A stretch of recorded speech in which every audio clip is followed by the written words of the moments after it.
afternoon, Vanakkam, Namaskar and a big hello and welcome to India Today So South, your gateway to everything from the southern part of India where we bring you all the stories that matter to you. Politics, protests, cinema, crime, everything that matter to you is covered here in the next 30 minutes. And joining me today are the team of colleagues from across 6 states in southern part of India. Sagai Raj from Bengaluru, Pramod Madhav from Chennai, Anaga Keshav from Chennai, Shibi Mol from Trivandrum and Apurva Jayachandran from Vijayawada. Let me go across to Sagai Raj first. Sagai, what are you bringing us today?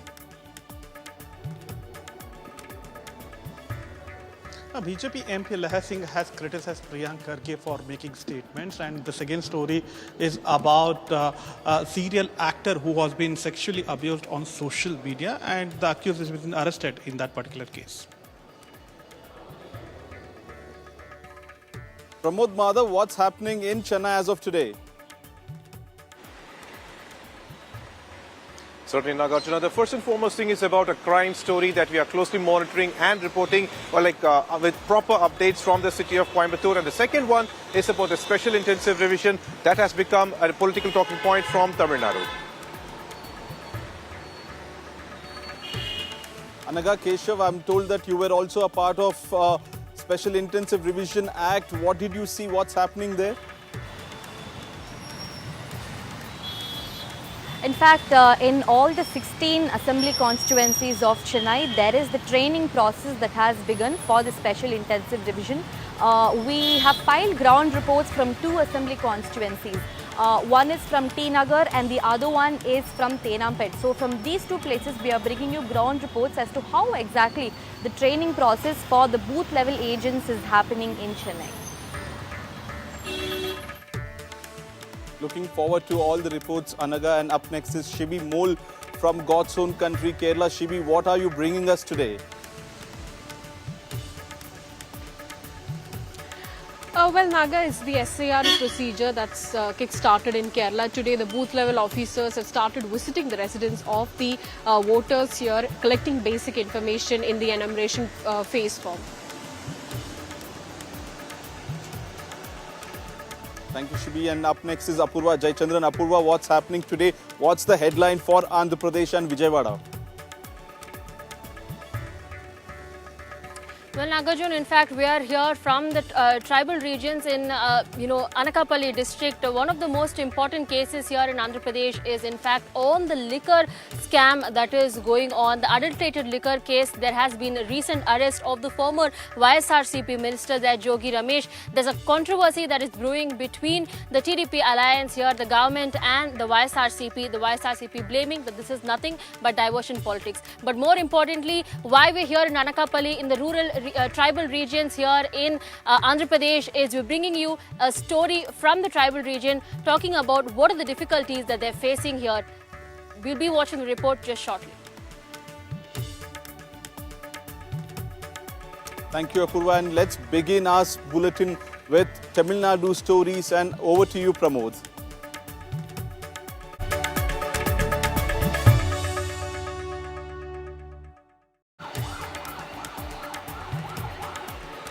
Thank you, Nagarjuna. The first and foremost story is from the city of Coimbatore, something India Today was the first national channel to report, and we've been constantly monitoring this situation, the story, as it is a very important one. It is a heinous crime that occurred at Coimbatore the day before yesterday, where a woman and her friend were inside a car.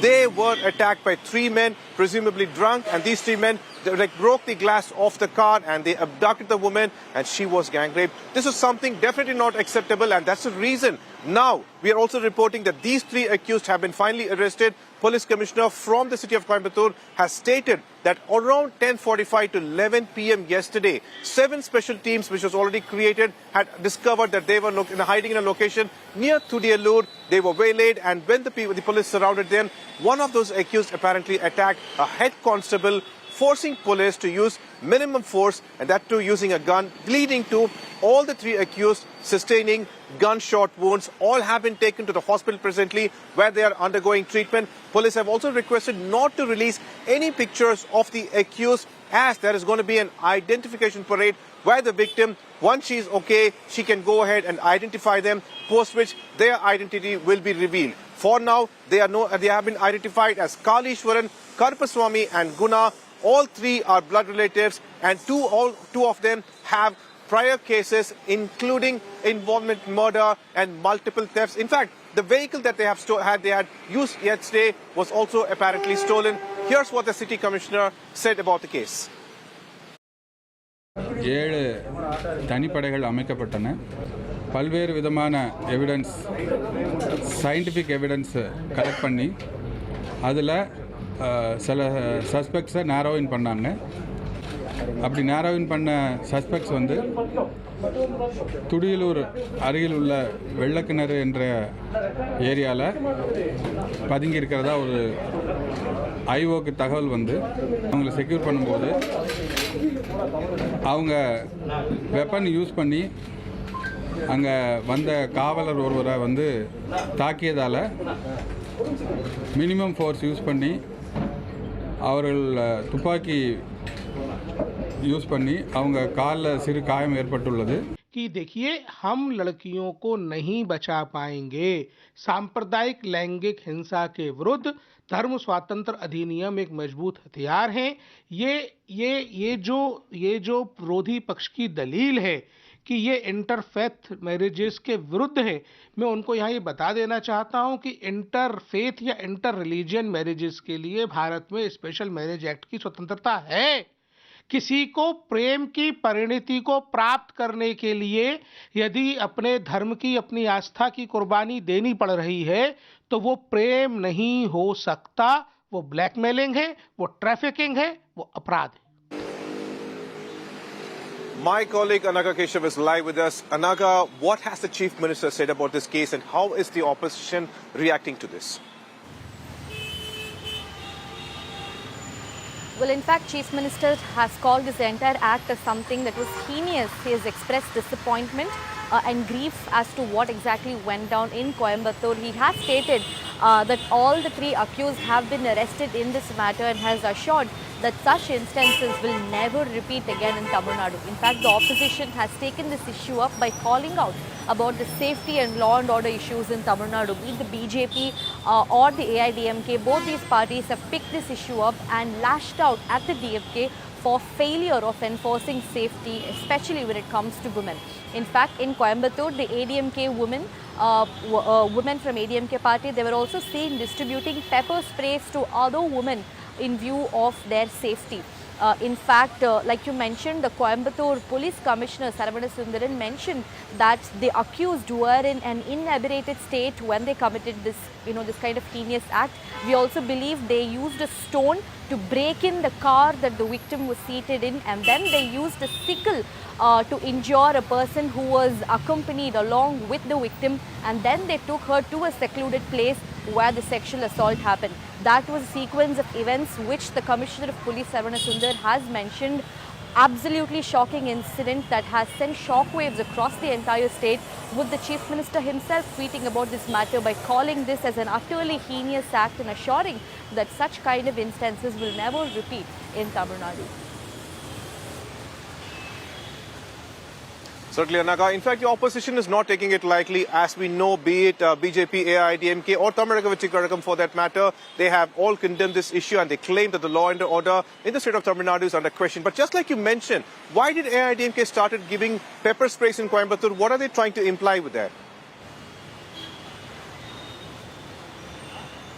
In fact, the ADMK is trying to highlight that the DMK has not done what it was supposed to do, and that is to ensure the safety of women. And that's why in Coimbatore, the exact city where this heinous act has happened, the women Karyakartas of ADMK are seen distributing pepper sprays to other women in a show of strength and solidarity to other women of Coimbatore, and also sending out a very strong message to DMK that there has been an utter failure of safety enforcement, particularly for women, and we as an opposition will step in to do what you have failed to do so. And that's why the ADMK is seen distributing pepper sprays to women just to ensure that there is safety in Tamil Nadu, especially with women. In fact, Annamalai, who also hails from Coimbatore, has tweeted about this matter, calling out the accused and also questioning the party in power, that is the DMK, for failing to ensure law and order situation. In fact, we are talking about a place that is as busy and bustling at the airport, where the security is supposed to be the highest. So how is it that there was a lapse in security at a place that's as guarded and as secure as an airport? That's the big question that's running in everyone's mind, and that's the question that the opposition has also picked up.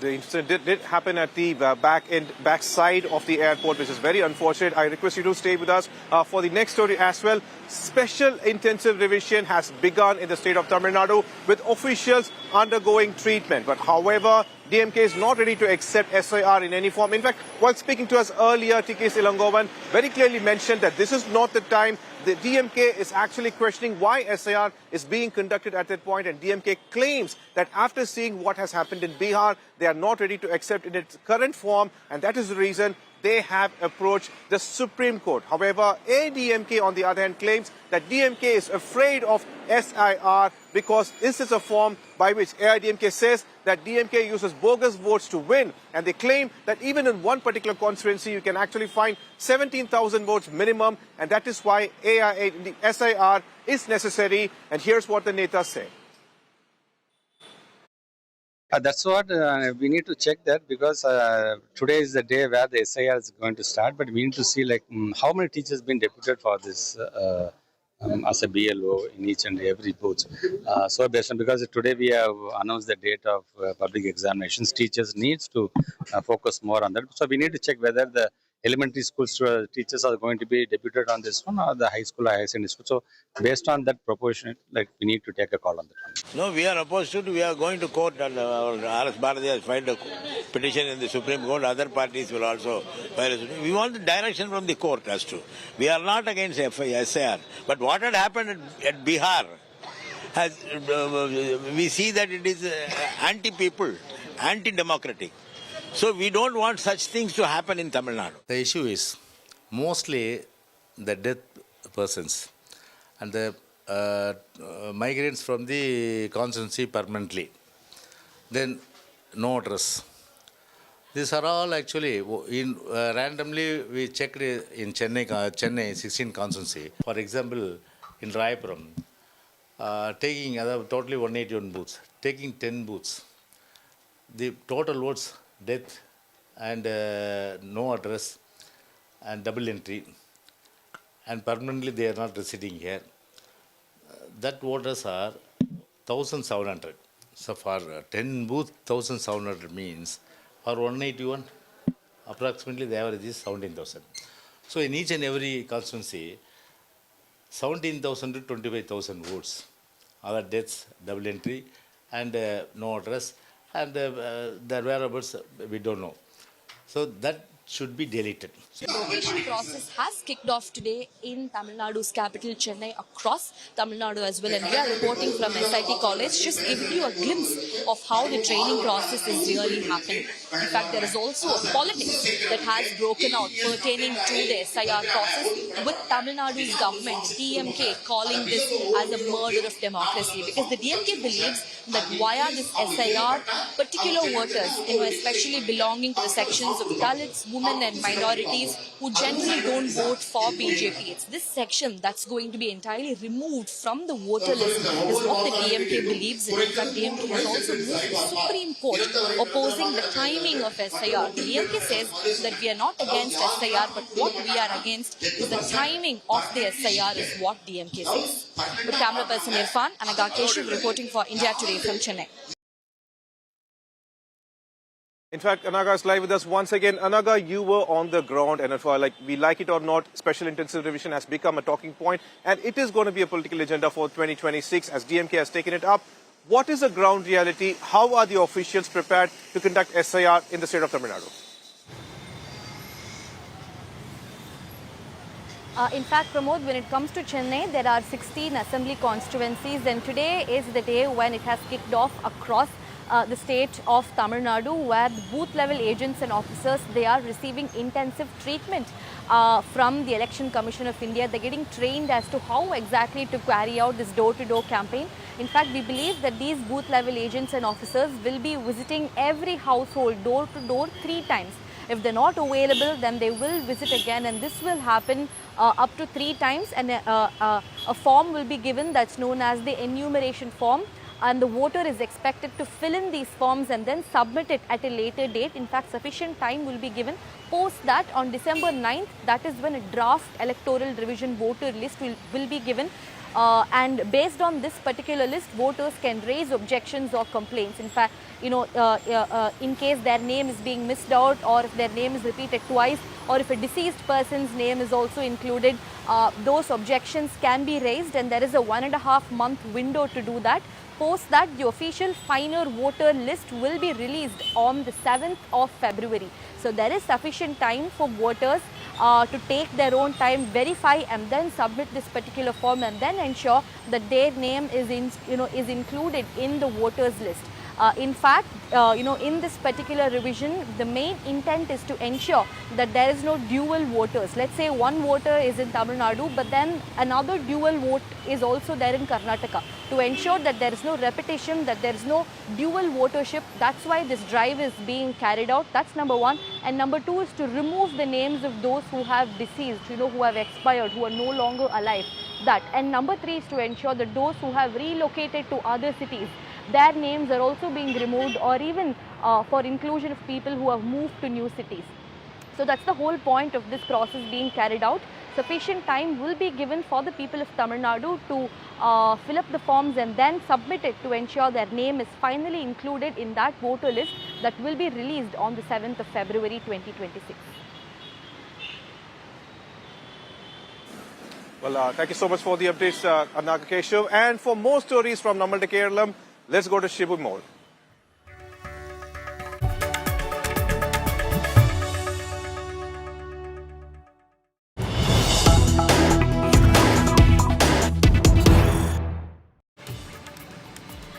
Thank you, Pramod. Well, just like in Tamil Nadu, in Kerala also the SIR procedure has officially begun. The distribution of the enumeration forms for the special intensive revision of the electoral rolls for the Assembly and the Lok Sabha constituencies has begun in Kerala, with the BLO officers, the booth level officers, visiting residences and talking and collecting information from the residences, from the residents of every constituency. We went along with the BLO officers and we saw them collecting basic information, handing over the form to them, the enumeration form to them. What they have to do is they have to fill the form, sign it and return it to the BLO officers. If somebody is not present at home, then they can submit the form back to the BLO officer at a later date. Now this is a 1 month procedure starting from today. It will go on till December 4th. And if you're not at your residence, the BLO officers will be visiting those houses many more times until they get this form signed, is what we're understanding. But another concern that was raised by the people are regarding people residing outside the state. Now, Kerala specifically has a very strong population residing outside the state for work and education purposes. For them, they love to use the online form. They love to fill these details in the using the online portal that's available. And once that is done, one of their family members can verify or vouch for them back in their hometown. That's the procedure. It's a very simple procedure, is what the Election Commission is saying. Even though there are many more confusions and doubts existing in the minds of people, but we saw the BLO officers reaching out to people, making them understand what is this procedure is like.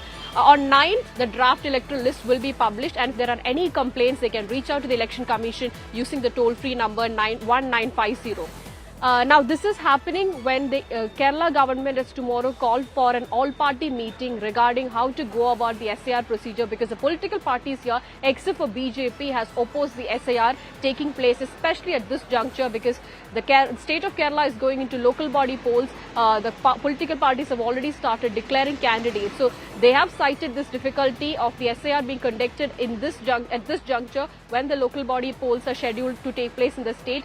The Kerala Assembly was also the first to unanimously pass a resolution against the SIR being implemented in Kerala. So tomorrow, Chief Minister Pinarayi Vijayan, as called for an all-party meeting, which will be attended by the opposition leader V.D. Satish and all the opposition political parties except the BJP, is what we are understanding. Listen to what the Election Commissioner of Kerala, Chief Electoral Officer of Kerala, Dr. Rathan Kelkar, spoke about the SIR procedure beginning in Kerala. The voters have to just sign the enumeration form and do nothing. They don't have to give any records at all at this point of time. And one of the activities we are insisting on the voters to fill is the 2002 progeny mapping. As on 2002, where were the electors? They can always call 1950, that's our call center number. And as per the directions of the Election Commission of India, we have opened helpline desks across the state in all the districts. And if they have any clarifications to make, they can either call that or they can go and meet the people there and get that clarity done. And BLOs are anyway visiting them. They will give all the clarifications that are required to them. Well, major decisions will be made in tomorrow's all-party meeting is what we're understanding, as they will be exploring routes like taking the legal route also in this matter. That's all we have from the Kerala segment. Over to Nagarjun in Karnataka for all the stories that's making headlines in the state.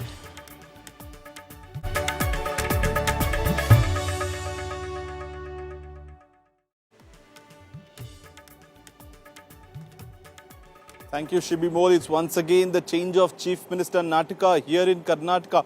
Political buzz in Karnataka over a possible leadership change within the Congress government, and now it's the 2.5 years into tenure or the term of Chief Minister. Karnataka Home Minister G. Parameshwara kept the chatter alive by saying that the Chief Minister Siddaramaiah would abide by the party High Command's decision if asked to step down. Seen as a keen Dalit face in the state, Parameshwara is a leading contender for the post of Chief Minister. Meanwhile, talk of so-called November revolution continues to circulate even as Siddaramaiah maintains that all is well within the Congress party. The BJP, seizing the moment, mocked the internal power struggle and meme showing Mallikarjun Kharge, DK Shivkumar, Home Minister Parameshwar and PWD Minister Satish Jarkioli waiting outside a tailor shop captioned, "We stitch suits for the oath-taking ceremony." And also adding to the drama was BJP Rajya Sabha MP Lahar Singh Siroya took a sharp jibe at Yatindra Siddaramaiah and Priyank Kharge, calling them mediocre sons, highlighting that Priyank Kharge is working hard to make his father Mallikarjun Kharge as the Chief Minister of Karnataka. Listening to all the reactions on the story. ನಾವೆಲ್ಲ ಅದನ್ನೇ ಹೇಳ್ತಾ ಇದ್ದು, ನಾನು ಅನೇಕ ಸಂದರ್ಭದಲ್ಲಿ ಹೇಳಿದ್ದೀನಲ್ಲ, ಹೈಕಮಾಂಡ್ನ ನಾವು ಯಾರೇ ಕಾಂಗ್ರೆಸ್ ಪಕ್ಷದ ಸದಸ್ಯರು ಹೈಕಮಾಂಡ್ ಏನು ತೀರ್ಮಾನ ಮಾಡುತ್ತೆ ಅದನ್ನು ಗೌರವಿಸ್ತೀವಿ. ಪದೇ ಪದೇ ಪದೇ ಹೇಳ್ತಲೇ ಇದ್ದೀವಿ, ನೀವೇ ಅದನ್ನು ಕೆದಕ್ತಾ ಇರ್ತೀರ. ನಾವು ಹೈಕಮಾಂಡಲ್ಲಿ ಕಾಂಗ್ರೆಸ್ ಪಕ್ಷದಲ್ಲಿ ಒಂದು ಶಿಸ್ತಿದೆ. ಹೈಕಮಾಂಡ್ನಲ್ಲಿ ಏನು ತೀರ್ಮಾನ ಆಗುತ್ತೆ ಅದನ್ನು ನಾವು ಪಾಲಿಸ್ಕೊಂಡು ಹೋಗ್ತೀವಿ. ಯಾರು ಪಾಲಿಸೋದಿಲ್ಲ ಅವ್ರ ಮೇಲೆ ಶಿಸ್ತಿನ ಕ್ರಮ ತಗೊಳ್ತಾರೆ. ಇದು ಇವತ್ತಿನ ವಿಚಾರ ಅಲ್ಲ, ಇದು ಮೊದಲಿಂದನೂ ನಡ್ಕೊಂಡು ಬಂದಿರೋದು ಕಾಂಗ್ರೆಸ್ನಲ್ಲಿ. ಎಷ್ಟೋ ಸಾರಿ ವಿರೋಧ ಪಕ್ಷದವರು ನಮ್ಮ ಮೇಲೆ ಕಮೆಂಟ್ ಮಾಡಿದ್ದಾರೆ, ನೀವೆಲ್ಲ ಹೈಕಮಾಂಡ್ರಿಗೆ ನಾವು ಗುಲಾಮರು ಹಾಗೆ ಎಲ್ಲ ಮಾತಾಡಿದ್ದಾರೆ. ಈಗ ಅವರು ಅದೇ ಪದ್ಧತಿಯನ್ನು ಅನುಸರಿಸ್ತಾ ಇದ್ದಾರೆ. BJPಯಲ್ಲೂ ಕೂಡ ಈಗ ಹೈಕಮಾಂಡಿನ ಇದು ಬಂದ್ಬಿಟ್ಟಿದೆ. ಹಾಗಾಗಿ ನಮ್ಮ ಮುಖ್ಯಮಂತ್ರಿಗಳು ಹೇಳಿರೋದು ಸರಿ ಇದೆ. ಅವರು ಹೈಕಮಾಂಡ್ನವ್ರು ಏನು ಹೇಳ್ತಾರೋ ಅದನ್ನು ನಾನು ಪಾಲಿಸ್ತೀನಿ ಅಂತ ಅವ್ರು ಮೊದಲಿಂದನೂ ಹೇಳಿದ್ದಾರೆ, ಈಗಲೂ ಅದನ್ನೇ ಹೇಳಿದ್ದಾರೆ. देखिए, उन पर बात करने पर मेरा कोई रोक नहीं है, लेकिन जिस तरह की बातें वो करते हैं हर डिपार्टमेंट के बारे में, हर इशू के बारे में, ये सबको ही लगता है कि ये उचित नहीं है. उनकी सीनियरिटी को देखते हुए ये सही नहीं है. और मुझे ऐसा लगता है कि कहीं न कहीं खरगे जी के मुख्यमंत्री बनने के लिए कुछ ये ऐसा प्रयास चल रहा है, इसलिए जूनियर खरगे जी इतने एक्टिव हैं. अब जैसा कि आज ही मैंने सुना कि गृह मंत्री जी ने कहा है कि अगर हाईकमान कहेगी तो सिद्धरामैया जी पद छोड़ने के लिए तैयार हैं. तो ये जो कुर्सी का जो सत्ता का खेल हो रहा है, इस उद्देश्य से ये कर रहे हैं. ये बात करें अगर राज्य की प्रगति के लिए बात करें, अच्छा है. मुख्यमंत्री जी के पुत्र और माननीय खरगे जी के पुत्र जो है इस होड़ में लगे हुए, कौन वन अपमैनशिप में. इस वन अपमैनशिप में वो अपने बड़े नेताओं का भी ख्याल नहीं करते हैं और आफ्टर द टर्न जो बातें करते हैं. ನಾನು ಹೇಳಿಲ್ವಾ, ಒತ್ತಾಯ ಮಾಡ್ತಾ ಇದ್ದಾರೆ, ಆಸೆನೂ ಇಟ್ಕೊಂಡಿದ್ದಾರೆ, ಸಹಜ ಅದು. ಅಂದ್ರೆ ಮಾಡೋರು ಯಾರು? ಮತ್ತೆ ಹೈಕಮಾಂಡ್ ಕೊಟ್ಟರೆ ನಿಭಾಯಿಸೋಷ್ಟು ಇದು ಇದೆ ಅಂತ. ಹೈಕಮಾಂಡ್ ಏನ್ ಕೊಟ್ಟರು ನಾವು ನಿಭಾಯಿಸಿ ಕೇಳಿಲ್ಲ. ಅದ್ರ ಜೊತೆಯಲ್ಲಿ ನಾನು ಇನ್ನೊಂದು ಮಾತಾ, ನಾನು ಹುಬ್ಳಿಯಲ್ಲಿ ಈಗ ನನ್ನ ಪಕ್ಷದ ಶಿಸ್ತಿನ ಸಿಪಾಯಿ, ನನ್ಗೆ 2.5 ವರ್ಷ ಮಂತ್ರಿಯಾಗಿ ಅವಕಾಶ ಮಾಡಿಕೊಟ್ಟಿದ್ರು. ಇಲ್ಲಪ್ಪ ನೀನ್ ಪಕ್ಷದ ಕೆಲಸ ಮಾಡೋರು ಅದಕ್ಕೂ ಸಿದ್ಧ. ನಾನು ಮಂತ್ರಿ ಸ್ಥಾನ ಬಿಟ್ಟು ಪಕ್ಷದ ಕೆಲಸ ಮಾಡೋ ಅದಕ್ಕೂ ಸಿದ್ಧ ನಾನು. And in another move, a subtle signal by the Housing Minister Zamir Ahmed Khan as he shared a video on social media in which a kid or a young boy suggests that Zamir should be made the Deputy Chief Minister of Karnataka going forward. Take a look.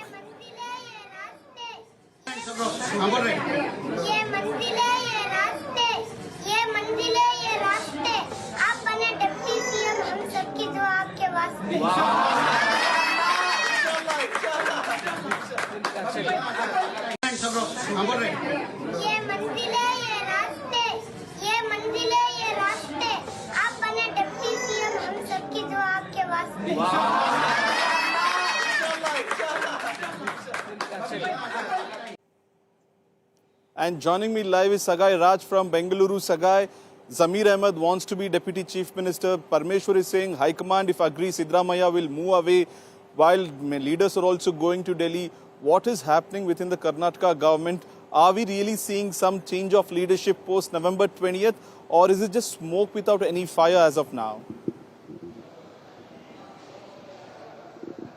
No, it is an open secret that the High Command is all set for a cabinet reshuffle in the state of Karnataka. Ahead of this cabinet reshuffle, most of them are trying to throw their hat either for the Chief Minister race or Deputy Chief Minister or even for a cabinet berth. If you notice that youngsters like Rizwan Arshad, Parameshwara and many other leaders are demanded that they should also get a cabinet berth, whereas many cabinet minister or sitting minister says that they are capable enough for a better role, like Zamir Ahmed Khan, who wants to show that he is a crusader of minorities, and he has also made a kid to recite a poem where he appreciates and says that he has the capabilities of becoming the Deputy Chief Minister of Karnataka. He says there are aspirations, there are wishes from the people that he have to become the Deputy Chief Minister of Karnataka. However, he said that it all depends upon the High Command's decision, and whereas he shares the video on social media saying that people wanted him to become a Deputy Chief Minister of Karnataka. What we get to learn through our sources is that in order to keep his cabinet berth safe, he is trying to propose himself for a better position so that he doesn't lose the cabinet ministry. So he wants to remain as a cabinet minister. So that is the reason he says that he is capable enough to handle as a Deputy Chief Minister of Karnataka as people are demanding. However, his politics has been clearly washed out, and it clearly shows that he has ambitions to stay back as the cabinet minister of Karnataka. Thank you, Saga, and request you to stay on with me for the next story as well. And this is a crime story coming from Bengaluru. Remember, the Bangalore surgeon accused of killing his dermatologist's wife had sent a message to his lover shortly after committing the crime, saying, "I killed my wife for you." According to the police officials, the general surgeon, Dr. Mahendra Reddy, had sent a message to the woman he was in a relationship with on a digital payment app, saying that he killed the wife for her. Investigators now say that the accused doctor sent romantic messages to at least 4 to 5 women, including a fellow doctor, soon after murdering his wife. In those messages, the doctor allegedly confessed to the crime. Officers say some of these women have rejected his advances earlier as well and were horrified to receive such a message or confession by the doctor. Police are now examining the full digital trail as we speak. Sagai Raj is live on this with me. Sagai, this is every day turning into more bizarre. Now, after murdering the wife, this person accused sends out messages on digital payment app to his ex-lover saying that I killed my wife for you. And what are the police saying? Have they questioned these women also?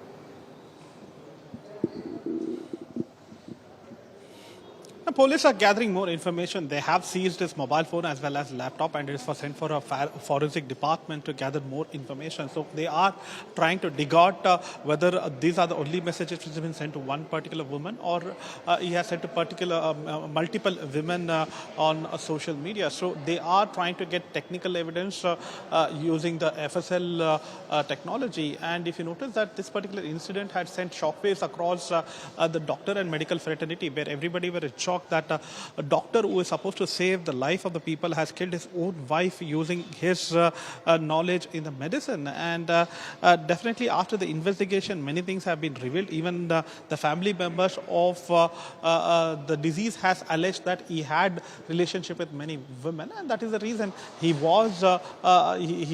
has executed the plan of murder against his own wife. And now these particular messages that has been shared on the UPI clearly shows that his intention behind killing his own wife. Thank you, Sagai, for bringing us all the latest updates on both the stories. And up next, we go to Andhra Pradesh, where my colleague Apurva Jayachandran will take you through.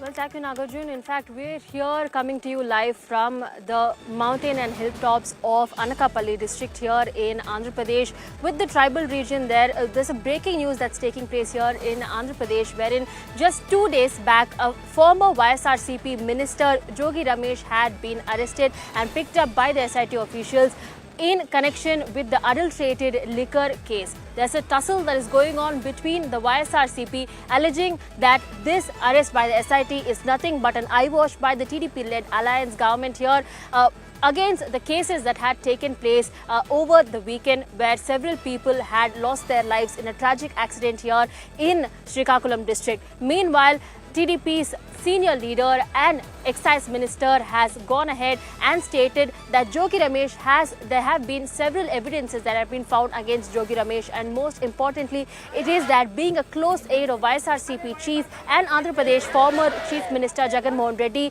it is not a mistake if Jogi Ramesh did or YSRCP chief Jagan Reddy did know what Jogi Ramesh was doing in the adulterated liquor scam. Listening to the reactions coming in. And there is no, I mean, even from their side, an iota of circumstantial evidence, leave evidence, circumstantial evidence also, to show that Jayachandra Reddy or Janardhan are close accomplices of Jogi Ramesh. Neither do they find any bank transactions. Nothing is there. Just because Jogi Ramesh happens to live in that town, they started creating false cases themselves. Implicating falsely is one thing, and creating false cases is another. The principal conspirator, the TDP's MLA candidature from Tambalpalli, he is the main accused and principal conspirator of this spurious liquor mafia, was still untouched. This is evidently and clearly stating that they are shielding their own men and weaponizing the police with illegal arrest and seizing the voice of the principal opposition. Therefore, YSR Congress Party will fight this abuse fiercely and bravely in the honorable courts and as well as the public courts. Jogi Ramesh garu deentlo పూర్తిగా involvement ఉందని చెప్పి సాక్ష్యాధారాలతో సహా ఇవాళ కోర్టుకి వాళ్ళు పెడితే ఇవాళ జగన్మోహన్ రెడ్డి గారు ఆయన మీద ఏమైనా పార్టీ తరఫున ఆయన యాక్షన్ తీసుకున్నారా? ప్రభుత్వం చేస్తున్నటువంటి మంచి పనుల నుంచి ప్రజల్ని దృష్టి మరల్చాలని, ప్రభుత్వం మీద బురద జల్లాలని, మీ సిట్లో మీ బాగోతాలన్నీ బయటకు వస్తూ ఉన్నాయి. ఏదైతే గత ప్రభుత్వంలో చేసినటువంటి అక్రమాల మీద 3,500 కోట్ల రూపాయలు ఇవాళ ఈ ప్రభుత్వం మీద దుర్మార్గమైనటువంటి ఆలోచన చేయాలని మీరు ఈ పని చేస్తూ ఉన్నారు. The tribal belt of Anakapalli sees home to several tribal belts here in this region. While several of them do lack basic facilities, we are here giving you a ground report from one of the major areas here in Anakapalli, from Kalyanapulova, where one of the tribal belts say that neither have they been able to get access to proper drinking water for either cooking or even for their daily basic amenities. Listen in to what the tribal region has to say on this. The villagers here state that not only is it difficult for them, since the last few months, neither have they access to clean drinking water, but more importantly, they're demanding that their problems find a solution at the earliest. Watch this report. This is the daily reality here in Anakapalli rural. You're here at a village called Kalyanapulava. One of the most important things is what you see behind me are villagers here who take water from the streams that are coming from the hilltops here in Anakapalli. The basic facility, that is drinking water, is completely lapsed in this area since the last couple of months, that is since February. And in fact, localites here say that it is not only because that they haven't been able to get drinking water, but also that the nearest village from which they can get drinking water, motorized drinking water, is roughly over 2 kilometers away. With the rains that are lashing across several districts here in Andhra Pradesh, they say they are left with nothing but collecting stream water that runs right from uphill, and that the stream water especially becomes murky with the rain that has been incessant here in Andhra Pradesh. Be it for drinking, for cooking or any other necessities, this is the only water that they are left with.